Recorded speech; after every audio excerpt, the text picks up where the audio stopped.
Now over to our next speaker, Karen. Karen Boswell is EMEA Chief Experience Officer at VML YNR. And I was looking at her biog, and there's nothing Karen doesn't know about innovation, creativity, and technology. She's actually she's on fire, and she's here to tell us more about bias in AI. Over to you, Karen.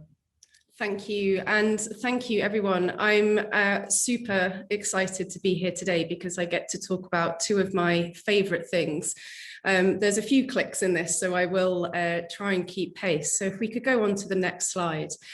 Two of my biggest passions is really all about humans and human behavior at the cross-section of technology. And specifically today, I want to address data and the exchange between how we behave and what we say. Since the beginning of time, I think it's safe to say, Adam talked about it beautifully, walking backwards into the future. So it's a perfect bridge. Men have had a voice, a recorded voice. And so for thousands of years, men have actually been the human default at the center of humankind's evolution. When we think about the first father of biology, Aristotle, who pioneered techniques of logic, of observation, of inquiry and demonstration, his view was that women are subject to men, and though higher than slaves, lack authority. Thanks, Aristotle. His classification system was used for nearly 2,000 years, setting up how we receive and store data, until around the 1700s, a Swedish biologist who went by the name of Linnaeus came into play. Linnaeus actually then became famed for a new system of classification. And one of my favorite examples is his hierarchical sexing of plants. He infused gender bias and placed taxonomic importance to male organs over female organs. And these sorts of classification systems then played as reflected throughout the 18th century. And it was safe to say that most values and culture throughout that century were exactly the same. So when we think about it, that's thousands of years of data classification, setting up things that we understand that affect our lives in and around our lives. So it's easy to see why the precedence is set and such biases can persist. Surely taxonomy would have been different if more women had been amongst those taxonomists, and surely science would be different if women had had more of a voice. Today, these biases still transcend, and they still show up in ways that affect us directly. When we think about tests for heart attacks, for physical stress, they're less conclusive for women because the data is biased towards men. Similarly, data around who should and shouldn't be tested is skewed because trials still bias numbers towards more men than women. And even when this research only applies to women, things such as PMS, which causes physical pain, we're often dismissed by male doctors as having this all in our head because they simply cannot understand. And in some modern cultures, we're definitely building bridges to this, but around the globe, female voices are underrepresented both in the profession and in the receiving of the profession. Let's consider then that this gap, this sizable gap, also affects things like the width of pavements. They're designed for man walking to work with a suitcase, not necessarily women pushing a buggy with shopping to school.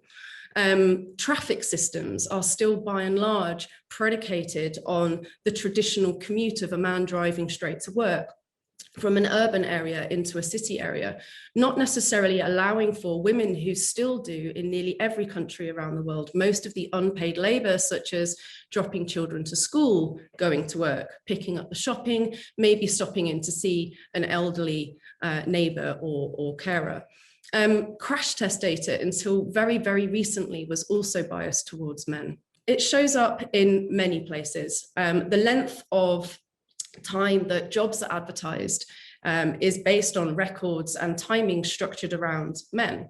Women, to my previous point, have much more unpaid things to do and therefore don't have as much time to constantly be seeking and often miss the window of opportunity to even apply for a role in the first place. The average temperature of air conditioning, I'm actually sat in a room, it is a little bit chilly, is based on male body heat, which is higher than women's. And that is the same in restaurants, in shopping malls and so on. The average height of a kitchen unit, one of my personal bugbears as somebody who's 5'3" and considered petite. The size of smartphones, the list goes on. I'm going to stop just for a beat here. Some of those references came from one of my favorite books, and I highly recommend it if this has piqued your interest already. I'm sure most of you have heard of Invisible Women by Caroline Criado Perez, one of my favorite books. I read several, but definitely sort of dive in. It's also available on Audible. But back to the gap. What you're looking at here, hopefully this is coming across, is a live stream from one of my favorite geek out sites, internetlivestatistics.com. And this is showing us a real-time live count on what's happening around the world on the internet. And as you can see from this, there are more emails being sent, more apps being used, more digital services, more searches, more words being added to the internet every single day. Consider also there are more men than women using the internet in every country every single day. The pace of life is not slowing down. We all know it. We're living in an exponentially faster world. AI is increasing the rate at which this data is collected, levied, and repurposed. As with all algorithms, it's the quality of the data that feeds it. And AI doesn't just reflect data, it amplifies it. So these advancements in technology mean that as we lean into this faster pace of change, it's predicated on all of the aforementioned data bias sets. We are potentially facing an increased gender unbalancing across health, across education, opportunity, political participation, human security. That's vast and it's complex. So I'm going to really boil this down into the simplest possible form and just consider this very common probability association. And this demonstrates how AI works. Consider if man is to king, as woman is to, you'd autofill queen, right? Wrong. According to probability, you would be wrong. The data-led answer is actually king. For this to work, the algorithm has to be hard-coded not to say king, despite the correct gender-balanced assumption you have hopefully all made. Today, data transformation, the race to 1PD, looking to thrive in the post-cookie era and so on are the focus of how brands and businesses are driving change to all of the wonderful examples that we just saw within IKEA. And so as we add to this tsunami of data, we have to ask ourselves, what can we do about it? And I'm going to talk a little bit about the agency side of the partnerships and what we're doing about it. So at VML Y&R, we create connected brands. We leverage human-centered design thinking to drive the change that we want to see. Change that helps our clients seek shared value that is rooted in human thinking and human doing, that is based on the demands of their customers and their employees. So that's a lot of humans that we're working with every single day. We believe that change connects brand experiences to customer experiences. And we believe those experiences need to be gender balanced. They need to be further gender intuitive so that we can design useful, usable, enjoyable experiences for the individuals that engage with them. So over the last number of months, probably now years, it feels like there's been an incredible amount of pace gathering within our network. We've been really trying to look at how we do our part in addressing this gap. So we've undertaken an audit of how we create experiences through the lens of addressing this balance by usurping the data gap itself and going to the very origin of its creation, the creative origin itself. I guess you could kind of say it's our Bechdel test for anybody that's familiar with that in the film industries. And it's something that we're rolling out across everything that we're doing. And I'm just going to share a few of the things because they are proving to be highly effective with how we create content for our clients. We start with reframing. Reframing is a human-centered exercise, part of the HCD School of Thinking. And that allows us to center our practice in ensuring that opportunity, balanced views, needs, and desires come to the forefront. That then allows us to seek data and insight in interesting ways. We have proprietary tools within our network, tools such as BAV, which mean that we can take this one step further. So BAV, Brand Asset Valuator, is 25 years of data. It's the world's largest study and consistently rated the best study in the world of how consumers perceive brands. UK BAV data suggests that the majority of brands have an inherent gender bias. And in fact, 68% of brands have significant difference in what we call perceived relevance scores. And most of the time, the only thing that we can boil these differences down to when we analyze the data is bias, either by consumers or respondents. And so therefore a real inherent bias by the brand owners. That said, some brands have actually managed to achieve equality in terms of gender relevance and appeal. The NHS, PayPal, Cancer Research, Amazon are brands with zero difference between them. We also see that brands like Tinder, Npower, Visa, CompareTheMarket.com and Tesco's have almost achieved near identical relevance levels. And that's because they appeal through their language to universal human values, motivations, and they don't address gender biases specifically, and there are no assumptions in how they talk. I loved that Helen talked about diversity adding to business robustness. With BAV analysis, we know and can prove this to be true. When we use tools like BAV, it means that we can set our direction of travel. We can literally see the gap of how we perform as a brand and where we need to go to achieve balance. And we know that this correlates to category prominence. So it's not just fair, it makes business sense. But we don't stop there. We ensure that our creative process includes balanced insights throughout. We express balanced views, and we do our best to be behaviorally intelligent across the language and the visuals that we use. And I've loved some of the examples that we've seen already. One small example is how we look at agnostic representation across our touch points. We use a lot of journey planning.